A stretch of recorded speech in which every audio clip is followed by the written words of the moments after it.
The Valen Dominion ruled the stars for 12,000 years. Their ships were beautiful and deadly, made of crystal that shone like frozen lightning.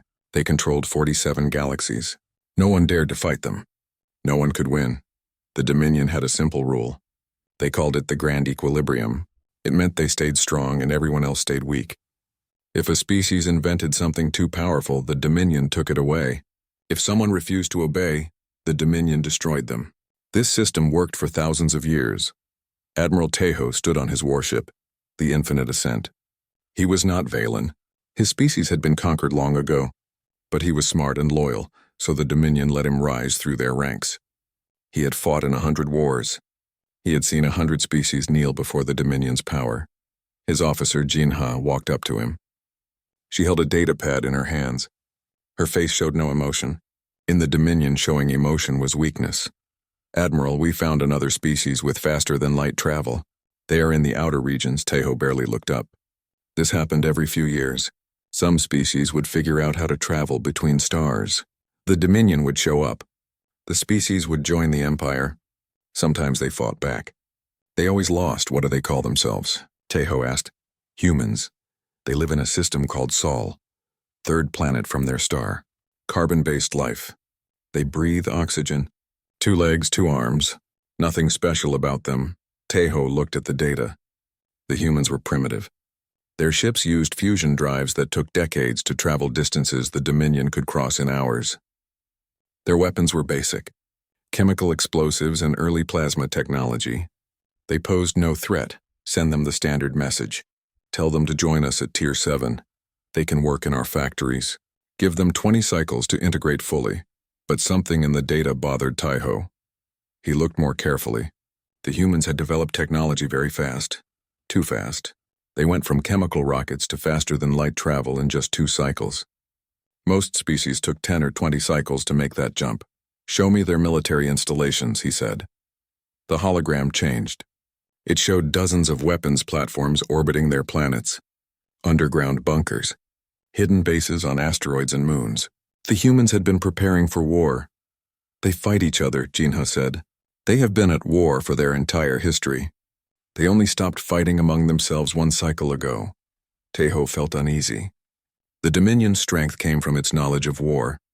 But these humans had been fighting for thousands of years before they even left their planet. They knew war in ways most species did not. Send 3 battle groups instead of 1, and tell them to keep their shields at maximum power at all times. Jinha looked surprised. 3 battle groups was massive force for such a weak species, but she did not question the order. 3 cycles later, the Dominion fleet arrived in human space. Captain Mion commanded the lead ship, the Eternal Truth. She had conquered 17 species in her career. None of them had required more than a simple show of force. The humans did not respond to the Dominion's messages. They did not try to negotiate. Instead, they opened fire immediately. Mion watched in shock as human weapons tore through her shields. The shields should have been unbreakable. They had stopped attacks from civilizations far more advanced than these humans. But the kinetic rounds moved at incredible speeds and hit at exactly the right frequency. The shields collapsed. How is this possible? Mion whispered. The humans had studied the Dominion. They had intercepted communications. They had analyzed every battle the Dominion had ever fought. They had found the one weakness in the shield technology and built weapons specifically to exploit it. Then came the second wave. Thousands of small ships emerged from hiding spots in the asteroid belt. Each ship carried 1 massive railgun and barely enough fuel to reach the Dominion fleet. These were suicide ships. The humans piloting them knew they would not survive. The Dominion ships tried to adapt. They changed their tactics. They modified their defenses. But the humans had planned for everything. Every countermeasure was met with a pre-planned response. It was like the humans had already fought this battle 1,000 times in simulations. Because they had. On the Infinite Ascent, Admiral Tahoe watched his screens in horror. The integration fleet was being destroyed. Ship after ship exploded or went dark. Captain Mion's final transmission showed the Eternal Truth breaking apart, its crystal hull shattering into fragments.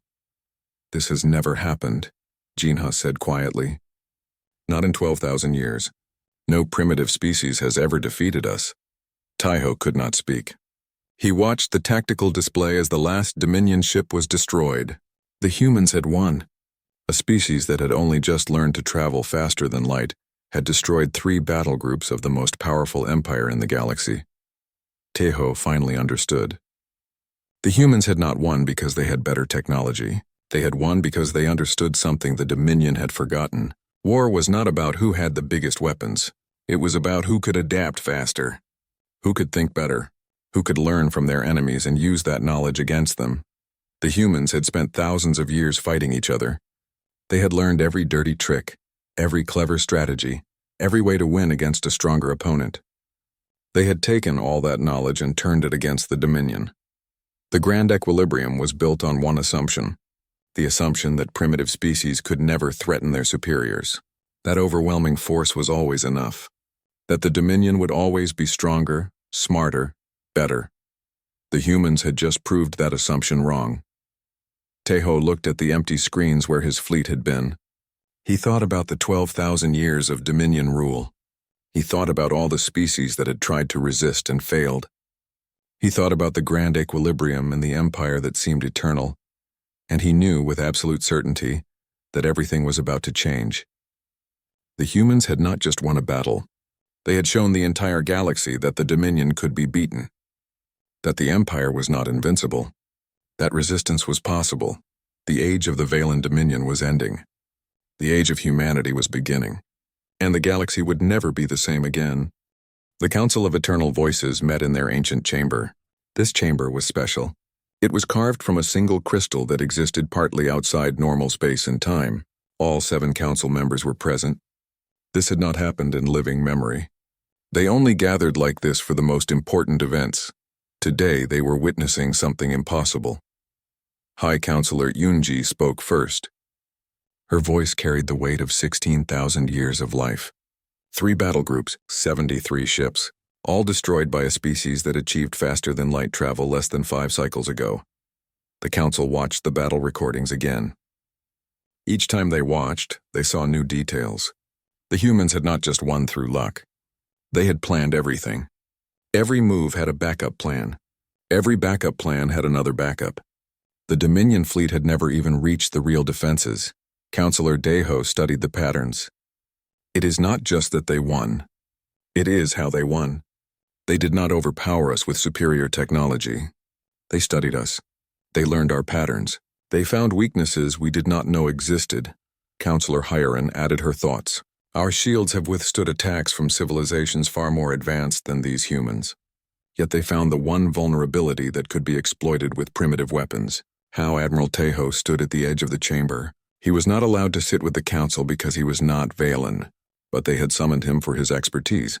They are tactical geniuses, not just intelligent. Most species are intelligent. These humans think like predators.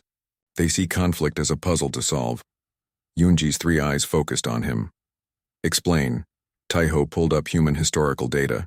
Most species develop warfare as a tool for protection, resources, territory. Humans are different. They have been at war with each other for their entire existence. They have refined warfare into an art form. While we were building an empire, they were learning 10,000 different ways to kill each other. The hologram showed humanity's violent history. Thousands of years of constant conflict. Wars with sticks and stones. Wars with bronze and iron. Wars with gunpowder. Wars with nuclear weapons that nearly destroyed their entire planet. Through it all, they kept finding new ways to fight. They have institutional knowledge of warfare spanning millennia. Books, databases, training programs, all dedicated to studying how to win against superior opponents. The Dominion relied on overwhelming force. Humans developed asymmetric warfare, guerrilla tactics, psychological operations, and strategic deception. Yunji made her decision. Then we will adapt. Deploy the second wave, 20 battle groups. Let these humans see what true power looks like. But on Earth, humanity was already planning their response.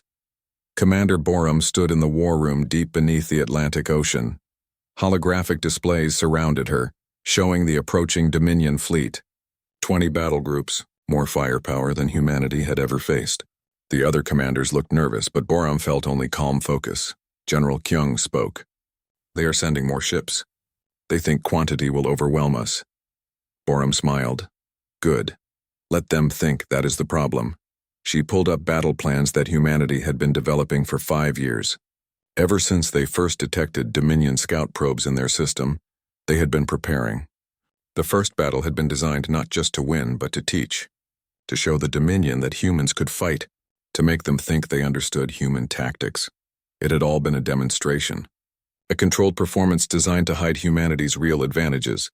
Dr. Namhi, are the nanite swarms ready? Borum asked. The scientist nodded. Deployed 3 weeks ago. We seeded the approach vectors with self-replicating nanomachines. They infiltrate Dominion ships without being detected. They have been spreading through their fleet. We can activate them on your command. This was humanity's most dangerous weapon. Not bombs or bullets, but invisible machines smaller than cells. They could infiltrate and sabotage the Dominion's technology from within. While the Dominion prepared for another direct battle, humanity had been waging biological warfare on their ships. What about the other projects? Borum asked. Officer Yuna reported next. Faster-than-light communications are online. We have made contact with 17 subject species across the Dominion. All of them have been living under occupation for centuries. All of them are ready to rebel. This was the real war. Not ship against ship, but idea against idea. The Dominion maintained control by keeping subject species isolated, preventing them from communicating, organizing, or even imagining that resistance was possible. Humanity had spent 3 years secretly building a network connecting every oppressed species, sharing technology, tactics, and hope. When the second wave arrives, they will see what they expect. A defensive battle using variations of our first tactics. They will think we are predictable. That is when we activate the nanites and signal the uprising. General Kyung frowned. They still have superior numbers and technology. Even with the nanites and rebellions, can we actually win? Borum pulled up the final piece of her plan. We do not need to win. We just need to make them realize they cannot. The Dominion's power comes from its reputation for invincibility. Once that is broken, once every species sees that humans not only survived but thrived against them, the entire system collapses. She smiled. We are not fighting a war. We are starting a revolution. The Dominion's second wave arrived with absolute confidence. Admiral Tejo commanded the fleet personally. He deployed defensive formations, maintained maximum shield strength, and kept vessels spread across multiple vectors to prevent coordinated ambushes. The humans attacked exactly as he expected, wave after wave of kinetic projectiles and plasma fire. But Tejo had modified the shields, rotating frequencies constantly. The human weapons splashed harmlessly against the improved defenses. For 3 hours, the battle raged. Tejo began to feel confident. The humans were adapting, but slowly, predictably. This was manageable. Another few hours and the Sol system would fall. Then everything went wrong at once. Ship systems began failing across the fleet, not from external damage, but from within. Weapons malfunctioned. Navigation systems glitched. Life support flickered. On Tejo's tactical display, a message appeared in human script. Your systems are now ours. Stand down or be disabled. At the same moment, across 17 sectors of the Dominion, rebellions erupted. Subject species that had been silently oppressed for millennia suddenly rose up with coordinated precision. They used weapons and tactics that bore an unmistakable signature. Human design, human training, human fury. The grand equilibrium shattered in a single day. Not because humanity destroyed the Dominion with superior firepower. They revealed something far more devastating. The Empire's weakness, its technology could be subverted. Its oppressed populations could be organized. Its invincibility was a myth. Admiral Tejo sat in his darkened command chamber. His fleet hung powerless in the void. Human ships approached not to destroy but to negotiate. For the first time in his long life, Tejo felt something he had never experienced under Dominion rule. Fear. Real, genuine fear. Not fear of death, but fear of irrelevance. The universe had changed. The old rules no longer applied. And he did not know what came next. The fall of an empire that had stood for 12,000 years did not happen overnight. But once it began, the collapse moved faster than anyone expected. Admiral Tejo negotiated with humanity from his disabled flagship. Human vessels surrounded him.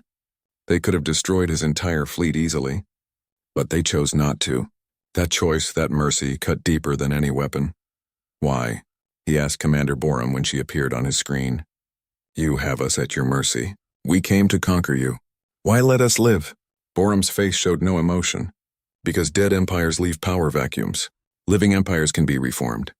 You are going to help us rebuild this galaxy into something better. It was an audacious statement. This species had been traveling in space for less than a decade. Yet they spoke of rebuilding the galaxy. But as Tejo watched humanity's actions over the following months, he began to understand their vision. The rebellions that humanity sparked were not random chaos. Each uprising was carefully coordinated. Rebels received weapons and intelligence that let them seize key infrastructure without destroying it. Human advisors appeared on world after world. Military strategists, engineers, diplomats, they helped newly freed species establish self-governance while preventing the power struggles that usually followed regime changes. But not everyone welcomed the change. In the Dominion's core systems, hardline factions refused to accept defeat. Councillor Deho was ancient and proud. He had watched his civilization crumble. He decided that if the Valen could not rule, then no one would. He gathered loyalist fleets and prepared what he called the final purge. If we cannot maintain order, Deho declared, then we will demonstrate why order was necessary. Let the galaxy burn. Let these humans see what chaos they have unleashed. Tejo received intelligence reports with growing dread. Deho was not planning a military campaign. He was preparing genocide. Weapons locked away for millennia, deemed too terrible even for the Dominion, were being readied. Planet killers, stellar igniters, weapons that could sterilize entire systems. He contacted Borum immediately. You need to evacuate the frontier worlds. Deho has activated the ancient weapons. He is going to destroy everything. We know, Borum interrupted. We have been tracking his movements for 3 weeks. Then you understand the danger.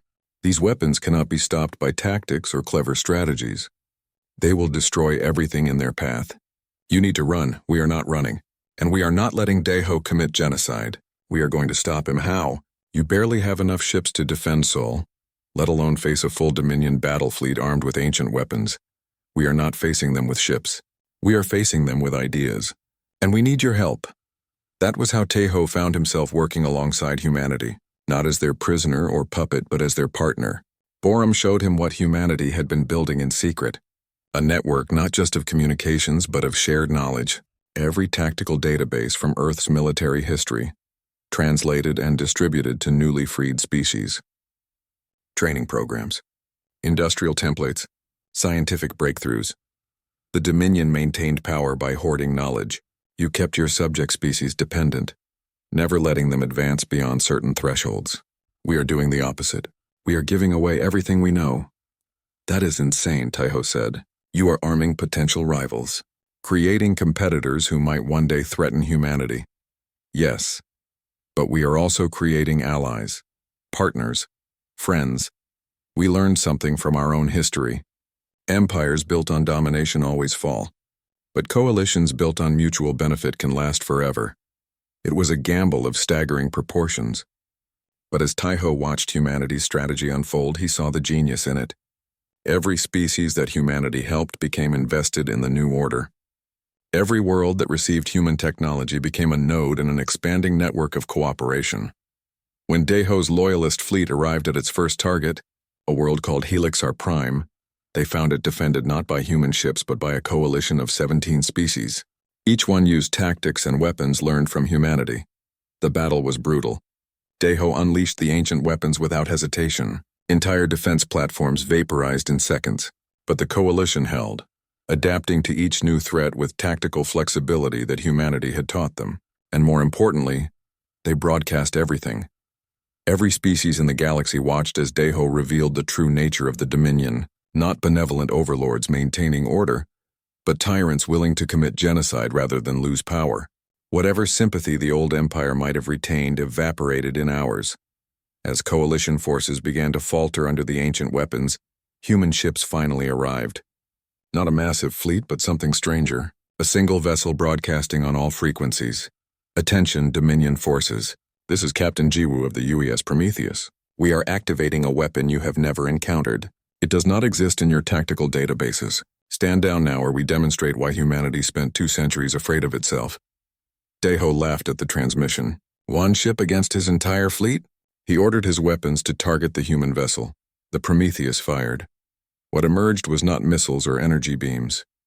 It was antimatter, not trace amounts used for propulsion, but a weaponized stream of the most destructive substance in the universe. The Dominion had never developed antimatter weapons because the containment technology was considered too dangerous. The risk of accidental annihilation was too high. Humanity had perfected it. The antimatter stream struck Deho's flagship. The resulting explosion was visible from 3 star systems away. In seconds, the most powerful vessel in the Dominion fleet simply ceased to exist, converted into pure energy. The remaining Loyalist fleet broke and ran. Aboard the Infinite Ascent, Deho watched and felt grief mixed with relief. Grief for Deho, who had been a mentor once, millennia ago. Relief that the madness was over. "It is truly finished then," he said to Jinha. "The old empire is. But something new is beginning. We have a choice to make, fight it or help build it." Deho looked at displays showing human ships working alongside former Dominion vessels. Species that had been enemies for millennia were now communicating, sharing resources, beginning the long process of healing. Help build it. But we need to make sure humanity understands something first. When Deho met Boram again, this time in person on a neutral station, he brought a gift. The complete archives of the Dominion. Every piece of technology, every scientific breakthrough, every bit of knowledge accumulated over 12,000 years. "You are giving away everything?" Boram asked, surprised. "We are following your example. Hoarding knowledge was the Dominion's greatest mistake. But I need you to promise me something." "What?" "That humanity will not make the same mistake we did. You have shown the galaxy how to fight tyranny. Now you need to show us how to maintain freedom without becoming tyrants yourselves." Boram was quiet for a long moment. Then she nodded.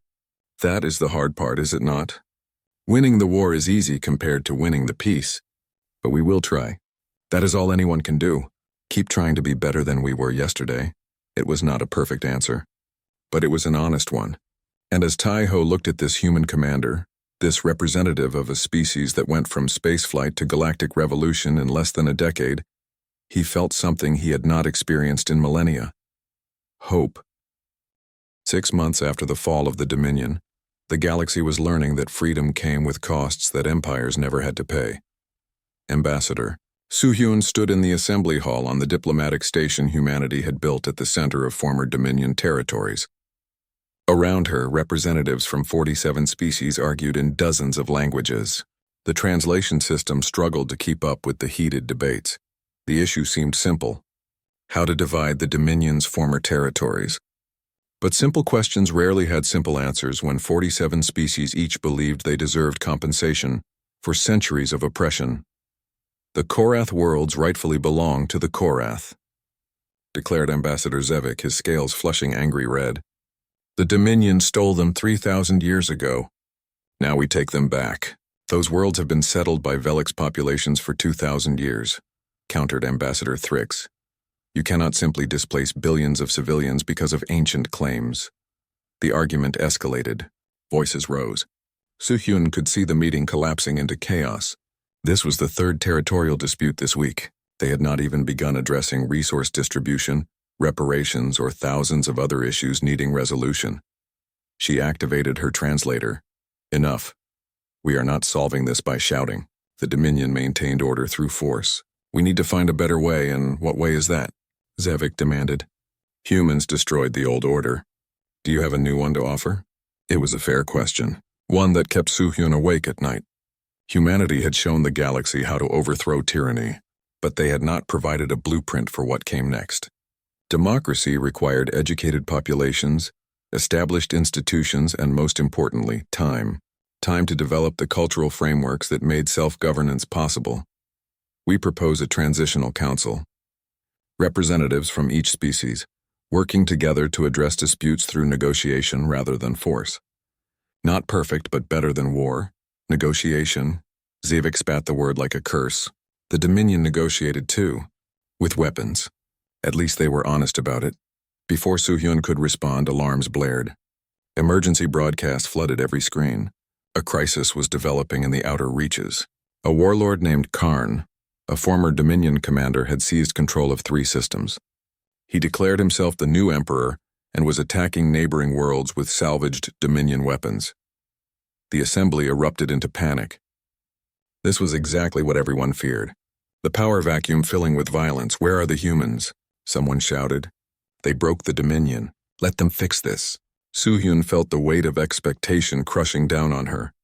The galaxy watched humanity defeat an empire and assumed they had all the answers. But humanity was just as new to galactic politics as everyone else. They had never run an empire, never governed alien populations, never dealt with conflicts spanning light years. We will help, but we cannot do this alone. If humanity becomes the new Dominion, if everyone expects us to solve every problem with force, then we have failed. We need coalition forces, volunteers from every species working together. The assembly fell silent. It was one thing to celebrate freedom. It was another to fight for it. Then Admiral Tai-ho stood. The Velen will contribute ships and crews. We helped maintain the old order. We should help build the new one. One by one, other ambassadors stood. Not all of them. Some species were too war-weary, too damaged by centuries of oppression, but enough to form a coalition fleet representing not one species' dominance, but shared responsibility for galactic security. The fleet that assembled was a mismatched collection of vessels from 19 species. Human tactical advisors coordinated them, but a joint leadership council commanded. Captain Jiwoo of the Prometheus served alongside Admiral Tai-ho, former enemies now working as partners. As they approached Karn's forces, Jiwoo studied the tactical displays. The warlord had fortified his position well, using Dominion defensive strategies, but he made a critical mistake. He assumed the coalition would fight like the Dominion, with overwhelming force and straightforward tactics. He is expecting us to besiege his positions, to grind him down with superior numbers. What do you recommend? Tai-ho asked. Jiwoo smiled. We do what humans do best. We break his expectations. The coalition did not attack Karn's strongholds.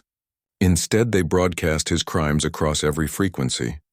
They showed the populations he enslaved what he was really building.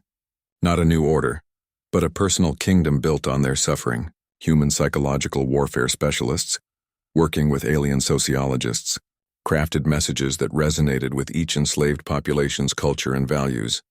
Simultaneously, coalition ships provided those populations with weapons and tactical support. Not an invasion, but an insurgency, taught by species that had just learned how to overthrow oppressors themselves. Karn's empire collapsed from within in 3 weeks. When coalition forces arrived to arrest him, they found his former subjects had already done the work. They held their oppressor in chains they forged themselves. You are teaching everyone to rebel, Tai-ho observed as they watched Karn's trial being broadcast. Not just against tyrants, but potentially against any authority. Yes, that is the risk, but it is also the safeguard. If authority has to be maintained through consent rather than force, then it has to actually serve the people, including whatever governments we build. What if you are wrong? What if spreading these ideas leads to chaos, endless wars as species fight over territory and resources? Then we deal with it. But here's what I know from human history. Empires always fall eventually. Always. The question is not whether they collapse, but what comes after. We are trying to build something that can survive without one species dominating all the others. Back on Earth, in the offices of the United Earth Government, President Soo-hyun reviewed reports from across the galaxy. The news was mixed. Some systems thrived under self-governance. Others struggled with factional disputes. 3 requested human military intervention to prevent civil wars. 12 asked for economic assistance. Hundreds needed technical advisors, teachers, doctors. We are spread too thin, her chief of staff warned. We have 2 million humans serving in advisory roles across the galaxy, training coalition forces, mediating disputes, providing humanitarian aid. At this rate, we will exhaust ourselves in a generation. Then we need to train others to do what we are doing. Every human advisor should be working to make themselves obsolete, teaching others to mediate their own disputes, organize their own societies, solve their own problems. And if they do not want to learn, if they want us to keep providing all the answers? Soo-hyun was quiet, thinking about the monumental responsibility humanity had taken on. They promised to break the Dominion's chains. But they had not fully understood that breaking chains meant teaching beings enslaved for millennia how to walk free. Then we keep trying anyway. Because the alternative is becoming what we destroyed. I would rather fail trying to build something better than succeed at building another empire. It was not a perfect answer, but it was the only honest one she had. And perhaps that was enough. Not perfection, but honesty. Not certainty, but commitment to keep trying. That was what separated the new order from the old. 20 years after the fall of the Dominion, the galaxy had transformed in ways no one could have predicted. Dr. Jihi stood in her laboratory on Mars. Around her, scientists from 12 different species worked together. Their different bodies and minds combined to solve problems that would have confused any single species working alone. The quantum resonance patterns are stable, announced her colleague Thora. She was Valen. Her crystalline body made her naturally good at understanding certain energy patterns. Your theory was correct. Combining human intuition with Korath mathematics and Velik's pattern recognition creates breakthrough potential beyond what any species could achieve alone. Jihi smiled. This was the promise that drove her work for 2 decades. Not human supremacy, but cooperation. The discovery that different species thinking together could solve impossible problems. They had just made a breakthrough that would change faster than light travel, cutting journey times dramatically.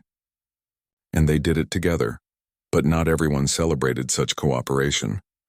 In the outer territories, a movement had been growing. Species who believed humanity's influence had become too strong, not through military domination but through something more subtle, cultural influence. Human languages were becoming galactic standards. Human philosophical concepts shaped political systems. Human art, music, and entertainment were everywhere. The movement called itself the Preservation Alliance. Its leader was a Korath philosopher named Rek. We fought for freedom from the Dominion, Rek broadcast in a speech reaching billions.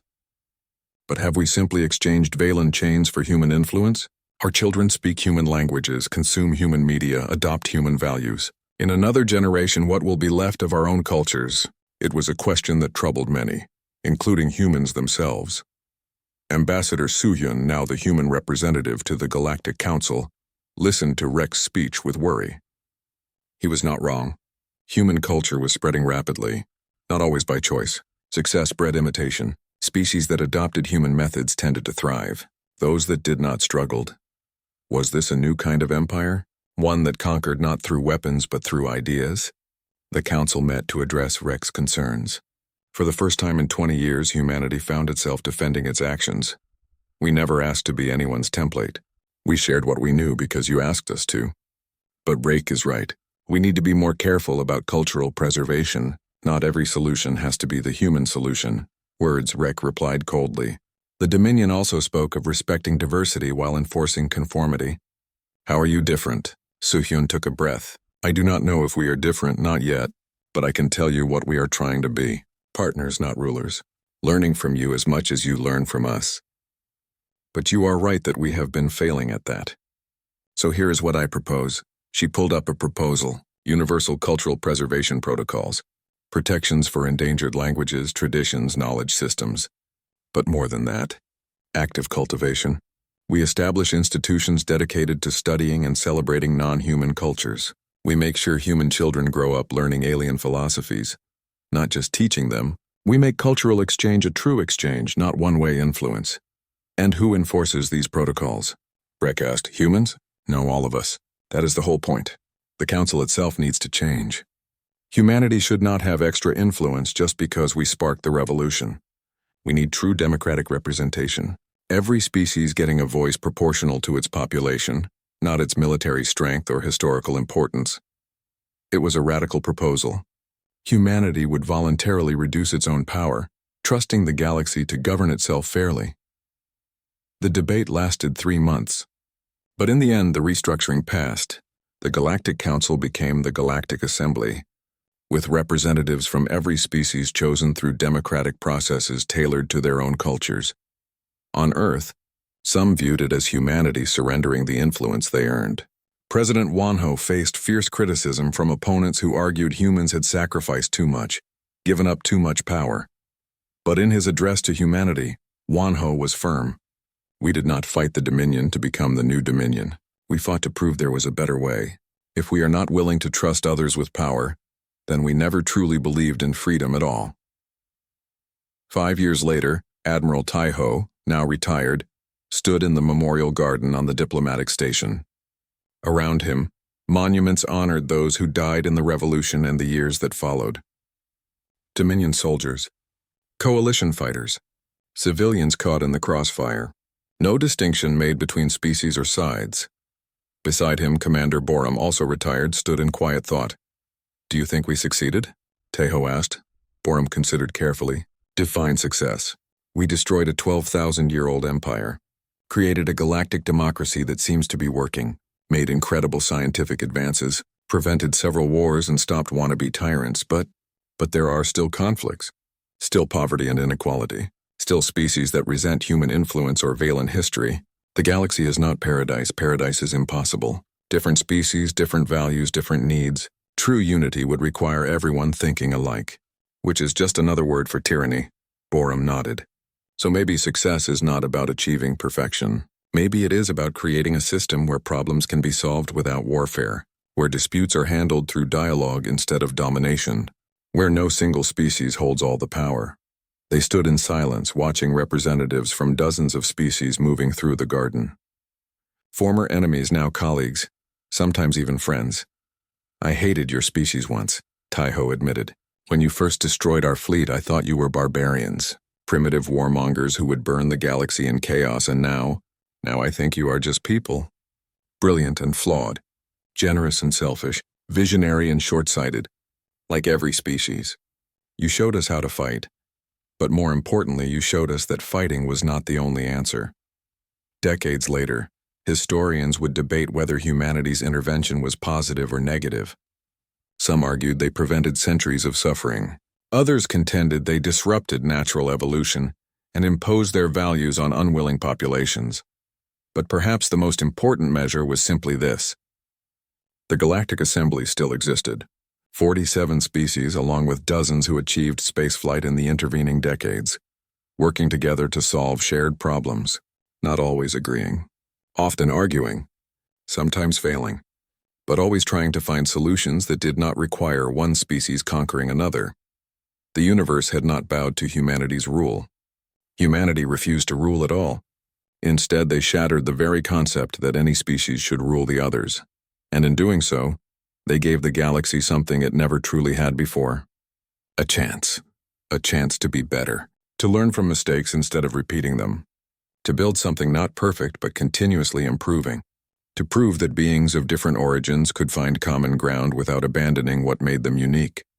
It was not the destiny the Dominion promised, not absolute order enforced by superior might. It was something humanity learned through millennia of their own conflicts and revolutions. That true peace could not be imposed from above.